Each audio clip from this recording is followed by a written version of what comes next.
Hay lugares que se entienden mejor cuando la ciudad pasa por momentos difíciles. La parroquia Santa Cecilia es uno de esos espacios. Para muchos puede ser una iglesia de barrio, ubicada en una calle tranquila de Talcahuano.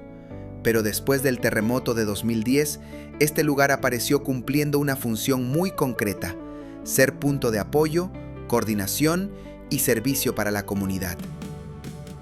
En los días posteriores al 27 de febrero, cuando Talcahuano enfrentaba daños, incertidumbre y muchas necesidades urgentes, Santa Cecilia fue utilizada como centro de distribución de ayuda para el decanato de Talcahuano.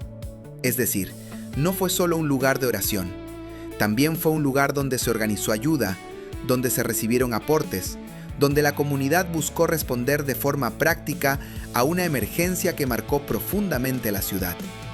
Y hubo otro detalle importante. La Inspección Comunal del Trabajo de Talcahuano, al quedar con daños en sus oficinas, atendió temporalmente en la parroquia Santa Cecilia. Eso muestra algo muy humano.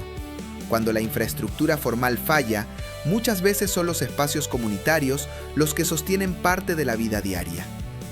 Una parroquia puede transformarse, por un tiempo, en oficina, punto de encuentro, centro de ayuda, lugar de orientación y refugio emocional. No porque haya sido diseñada para eso, sino porque estaba ahí, en medio del barrio, cerca de la gente. La historia también se conecta con Santa Clara de Asís, comunidad vinculada a Santa Cecilia. Después del terremoto y tsunami, Santa Clara vivió procesos de reconstrucción, apoyo comunitario y organización social. Esas historias no deben contarse con dramatismo ni como simple recuerdo de una tragedia. Conviene mirarlas con respeto, como parte de la memoria de un talcahuano que tuvo que levantarse muchas veces desde sus propios barrios. Hoy, al pasar por Santa Cecilia, tal vez no se vea todo eso.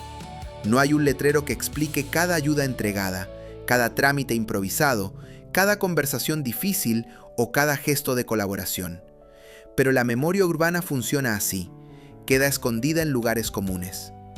Una calle puede parecer una calle, una parroquia puede parecer solo una parroquia, pero en ciertos momentos, esos lugares se vuelven mucho más que su fachada. Santa Cecilia recuerda que la ciudad no se sostiene solo con edificios grandes o avenidas principales. También se sostiene con espacios cercanos, con comunidades organizadas y con puertas que, en los días difíciles, permanecen abiertas.